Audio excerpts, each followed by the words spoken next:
Okay, welcome to Live in Germany Unfiltered.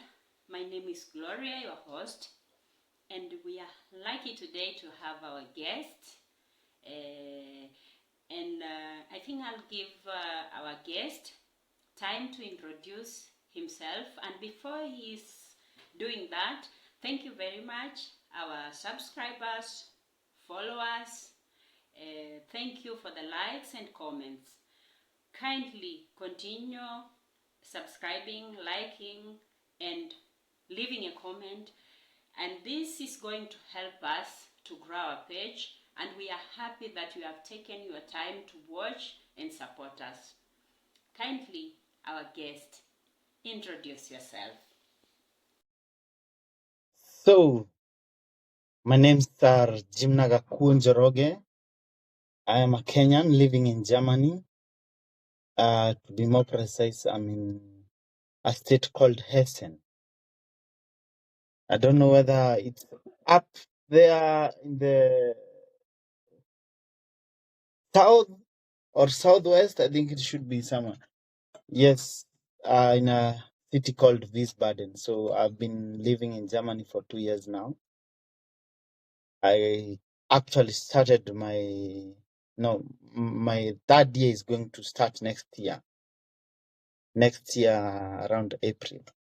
Yes, I'm quite pleasured to be here and also share my journey with you guys. It has not been an easy one. It has been a journey of ups and downs, but nevertheless, we keep on pushing.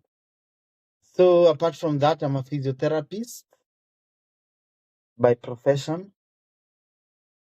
and I'm trying to major more into sports as I try to discover my field of physiotherapy in a foreign land.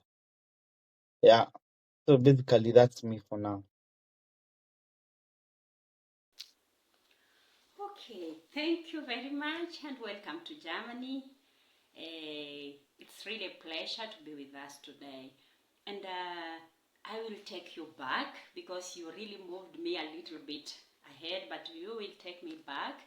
So how did it start?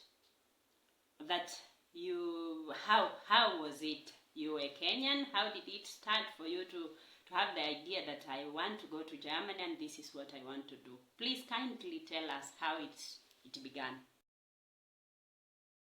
So it started way back in 2023. I was in this phase of soul searching after having stayed in my career as a physiotherapist in Kenya for around six years. Yeah, it was in my 7th year. I started to think that it was time to try and find whether I can be able to go outside the country. I wanted to go outside the country, but I was not sure which country, to be more precise. So, and then a friend of mine, we had studied together in Mombasa, Portrees. He was a nurse. I was a physiotherapist, but we were in the same campus. But before that, we went to the same high school. He was ahead of me because I didn't join the KMTC immediately. So after he had left KMTC, he pursued his journey to the UK, where he's practicing up to the moment. He's a nurse in the UK. So he's forwarded to me this clip of an agency that was willing to teach you German and be able to bring physiotherapists to Germany with diplomas. So from that point, I took that number and called that number to confirm about that issue. When I called the lady, she's called Madam Rachel Chalo. She was like, for now, the slots are full, but we'll get back to you. So that was in January. She got back to me in May of the same year, 2023. Yeah. And that's when now we started the journey. Okay, I was quite afraid about this because we were the pilot group of this project, the first Kenyans with diplomas to come to Germany. So that's where my journey started, coming the issue of coming to Germany. It started from that point whereby we were offered German classes for free. All we had to do is comply, have your passports, get your documents right, and that's where the journey started. But the journey took longer than we expected. Yeah. Okay, and yeah, the journey took long than you expected. It was not an easy way, but we thank God that you are here. So, how long did it take? And this agent taking you through paying everything like flight tickets and everything? Uh, how long did you learn Germany language? Maybe which certificate were you supposed to have before you are coming? Okay, that's a very nice question. How long did it take? I think it took over a year and some months, because we didn't anticipate the shortcomings that were in the process. That is like document verification. You remember that being a Kenyan working in Germany, they have to do comparison in terms of curriculum. So that is the process that made it stay quite long. Now it was the first time it was being done. There was a lot of work to be done by the agency. They had to go to the KMTC and ask for those how our school training was in terms of practical hours, theory hours, internship. So, and as that process was going on, I studied the German language for 6 months. It was an intensive course. Like, it was supposed to take 6 months up to B1. But it took longer than that. We used to do like 3 hours Monday to Friday, 3 hours after work, because I was working and I had to pay my bills. I had to support family. So after coming from work, which was an 8 to 5 work, you had to sit in a German class for 3 hours. It was an online thing. We used to study online. But later on, we moved to physical classes for around 2 months. And it's not easy to pass the 4 modules in a single sitting, especially in the advanced stages of the language, that is B1, B2, and C1. So I also researched some of the papers that was lesson and schreiben that even made the process stay even longer. Yeah. Yes. So we can see the process started. I said 2023. I think it was 2022. It carried forward to 2023. Now we had stayed a little longer without attending the classes. We had to do like a refresher course, for the physical classes, because the process stayed, because at one point I think our documents had to be sent to Germany. And the agency stayed with our passports for almost like 6 months plus. But during this time, when you needed to travel, you would get your passport from the agency. Whether it had already been forwarded to the what do you call them? the German embassy. They would get it back for you so that if you needed to travel, you would travel. It didn't hinder you from anything. Yeah. So it took a year plus to get to Germany.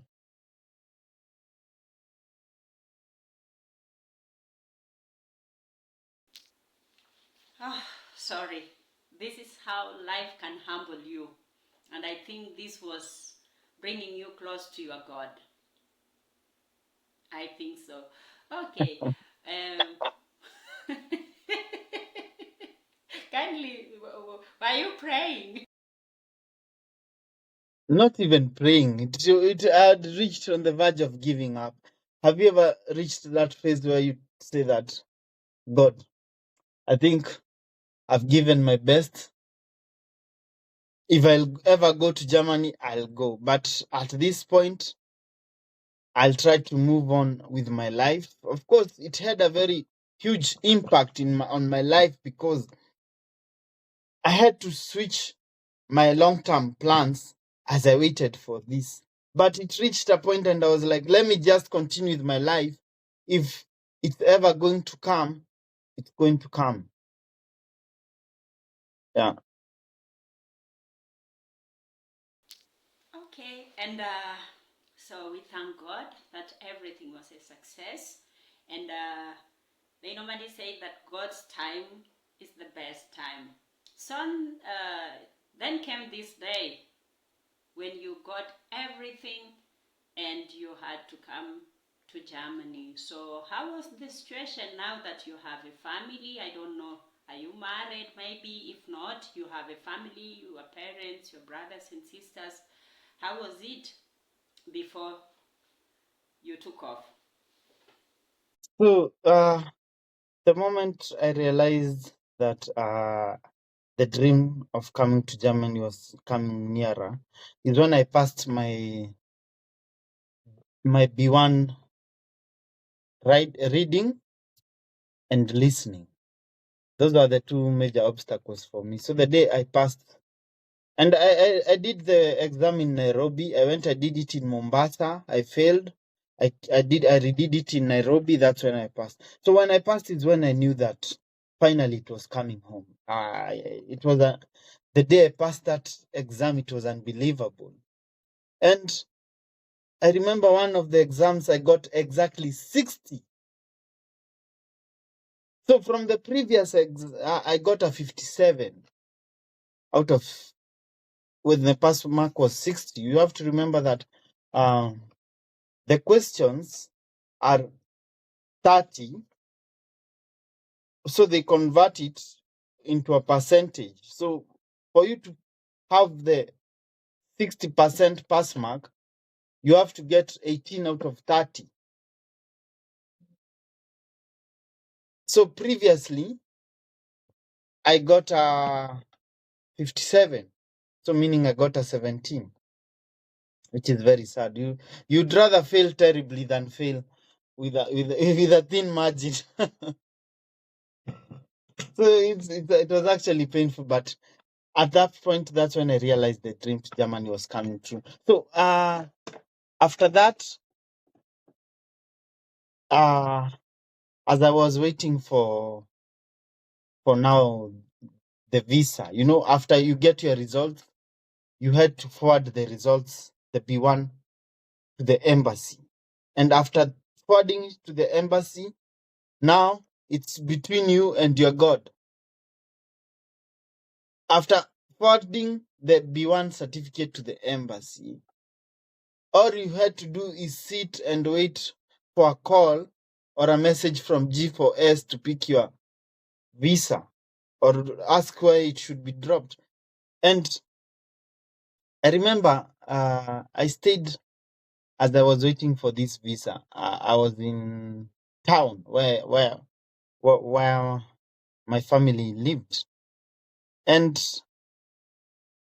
I decided to go to the village to be with my parents because I was kind of stressed as I was waiting for this visa. I used to drink a lot because now I'm feeling frustrated. I don't know whether the visa is going to come. And because of those frustrations, I was like, I might drink to my death. So I decided to move to the village to stay with my parents as I wait for this visa. And the good thing about the village is that it's always a good time to refresh. I went talked to my mom. My mom always calm my nerves. She's always like, "Don't worry, God is still with you." I think my mom is the most prayerful person in our family, and she used to keep on encouraging me. So the day I got finally the phone call that my visa had arrived, I was in the shamba nikikata kuni.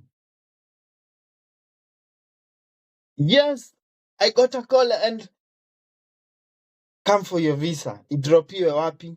We are located here in Kiambu. Okay. Immediately, I called my parents, nikawambia niko kwa shamba. My visa has come out.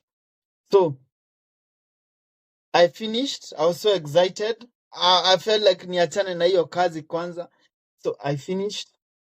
And then I went home. I packed that same day. It was on a Saturday. And took the journey back to Nairobi. I came. We were only given 2 weeks. Some used to even to last 1 week. You had to now to get ready. The good thing, the agency was just giving us a loan that helped us maneuver during this period, because the agency had told us to drop the work so that we focus on the language. So they would sustain us during this period that we are studying the language, but it was a loan that we were supposed to return, because telling a person who is working full time to stop what he's doing so that he can focus on his German dream. You know, the life in Kenya is that if you are fired from your work and you've got nothing to do, you cannot sustain your life for more than 2 months without work. So the agency was funding us, and they gave us something to start off with, like to prepare for your shopping coming to Germany. Yeah, the agency is Africa Business Community.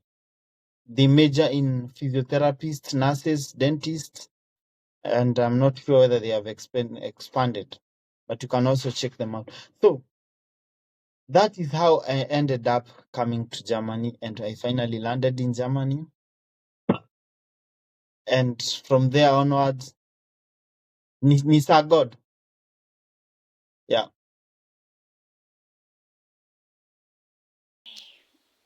Okay, thank you very much for walking us through your journey. It was really an interesting one.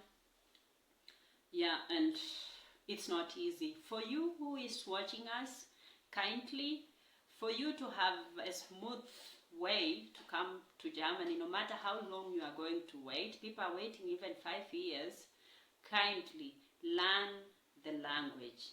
Learn the Germany language. Whether you like it or not, you have to.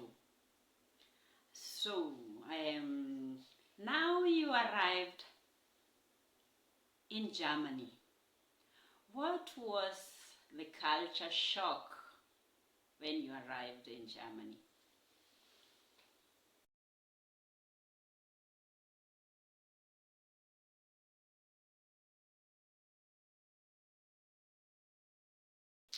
I am not hearing you. Kindly turn off your mic. My first culture shock was that the streets were empty, like there were no people outside.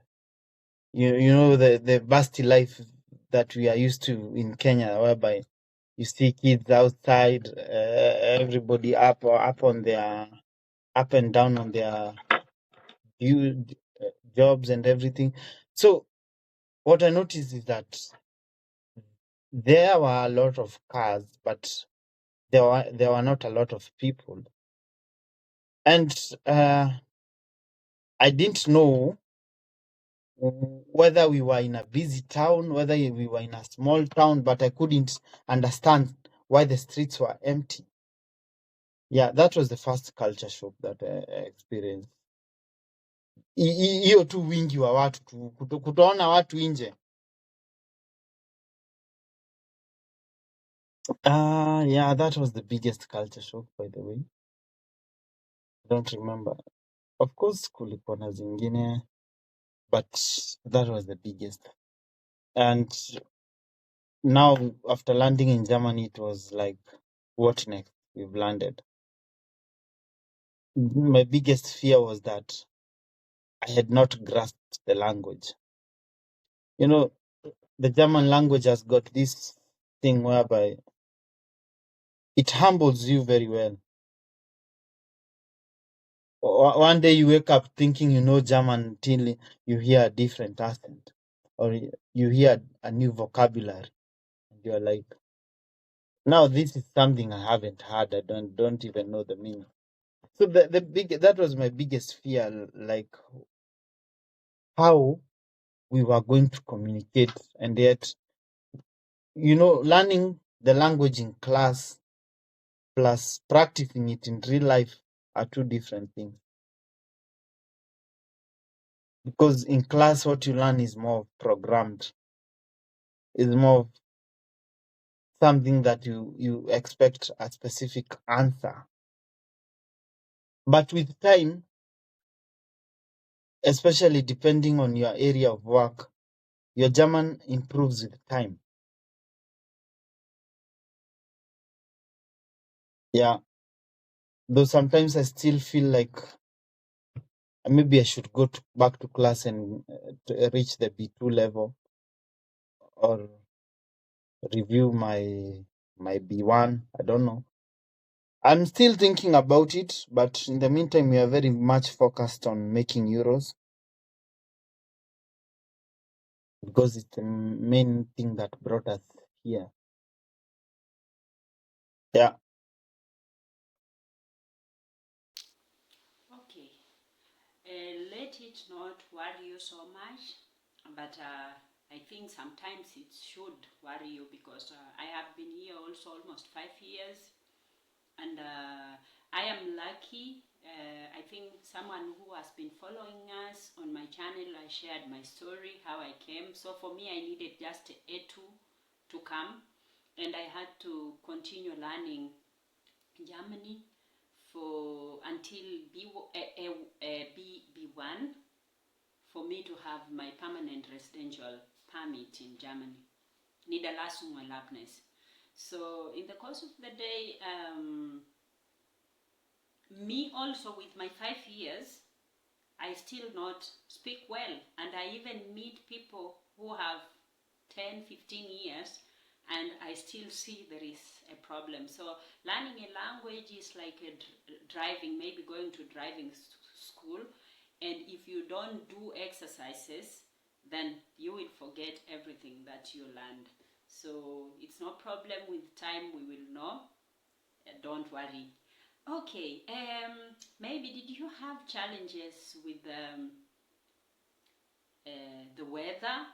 I don't know what time you arrived in Germany, but did you have something to do with weather challenges, maybe during winter? And what about food? Did you find the African or the food you like back home in Germany, and how did you manage it? And lastly, same on the same question. Lastly, when you guys arrive here, does the agents you are working with have a place for you guys to live, or you have to start and find your home? You as a foreigner in a foreign land, how does it go? Oh, okay. Remember I told you we were the pioneer projects, and I must say it's not being easy being a pioneer project, but I think the agency handled it very swiftly. They tried that before coming to Germany, you had a work contract, and it was upon the employer to find you a house. But in case you landed and you didn't have somewhere, the agency had they had booked a house whereby you'd spend 2-3 days and then you leave, because you have to have a residence before even coming to Germany. So in case your employer was not ready, now there was a place at least you would spend before going to your employer. But they tried to make it that once you land, the following day after landing, you only sleep in that house, and then the following day, you go direct to your employer. Now, the issue of diet, that's a major culture shock that is taken for granted. Huh? I think taking greens back at home, ugali skuma, we take it for granted. At least per week you'd have ugali skuma na kanyama, so 5 times in a week, because it's 2 meals in a day, either lunch and supper. Or even some eat ugali every day. So now you have landed. Diet is quite tricky. You are supposed to take katofen and broad.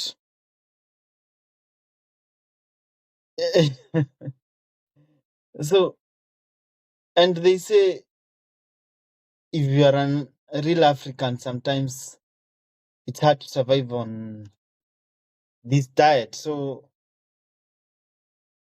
it was quite a challenge, but now what do you do different?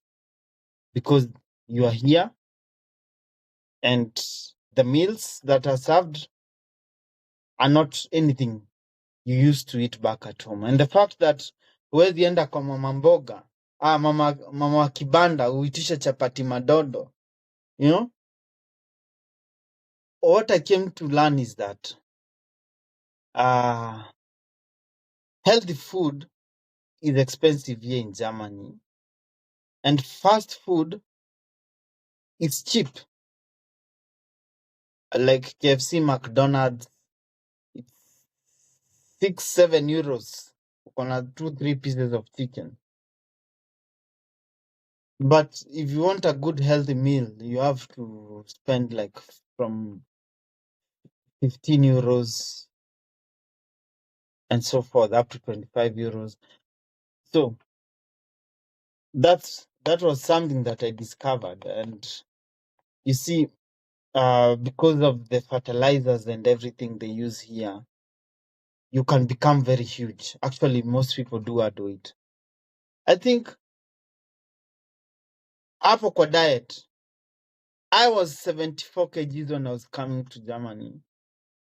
A year after, niwaambie ama niwache? Should I tell you?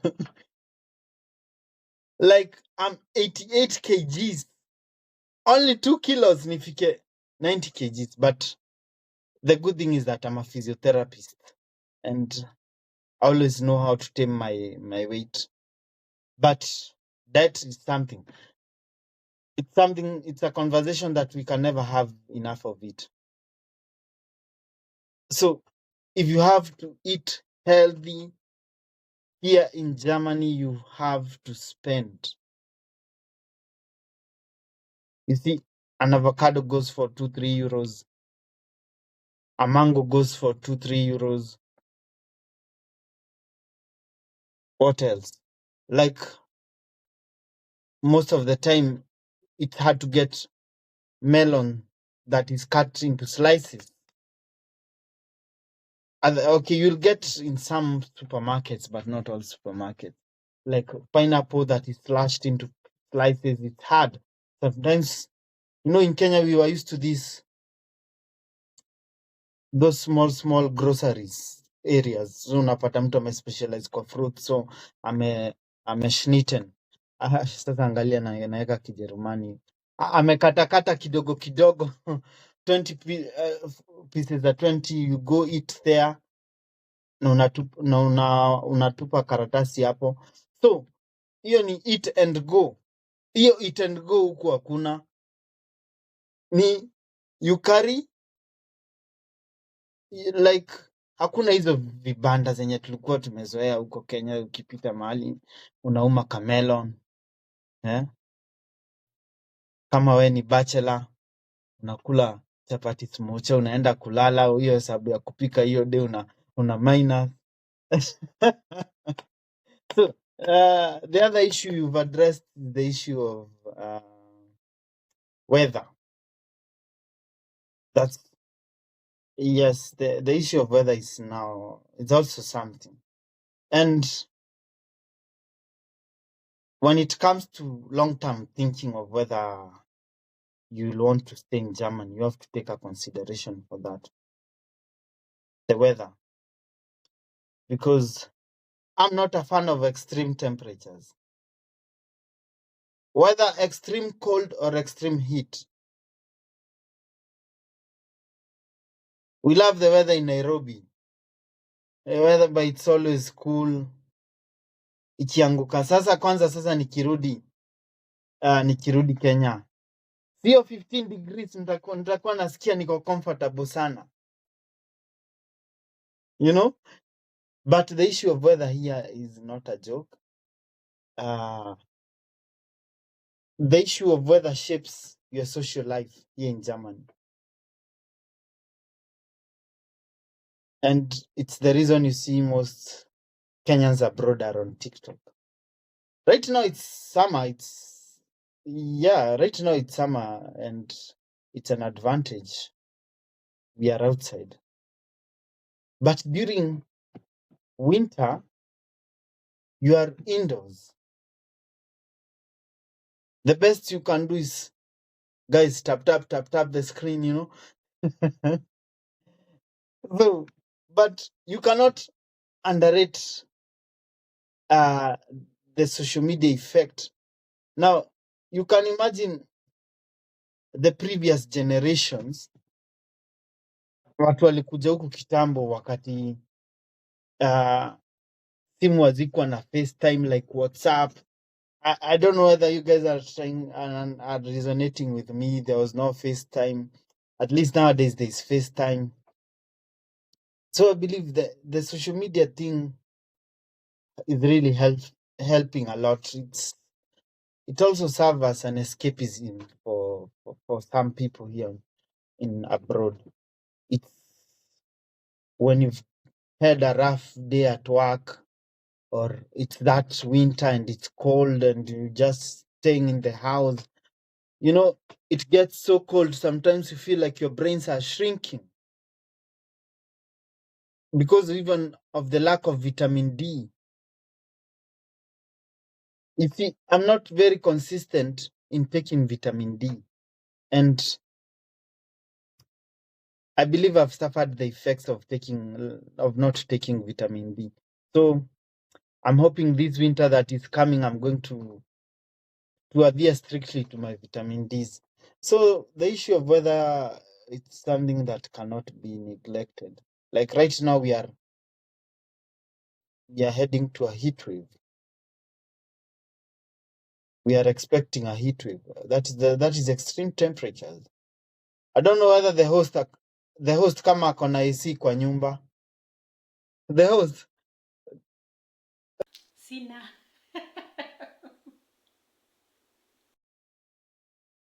But if your roof is like this, you've got an advantage. And actually, now it brings the issue of roofing because of the weather. Roofing is not just roofing. You have to look at the roof. If the roof is like this and it's got space, at least the air in between acts as a barrier compared to when you have a flat roof. Now, what I have above me is a flat roof. Let me tell you, when it starts getting hot inside here, you will not stay in this house. I would rather be outside somewhere there, just cooling under a tree. I don't want to deal with that. So, yeah.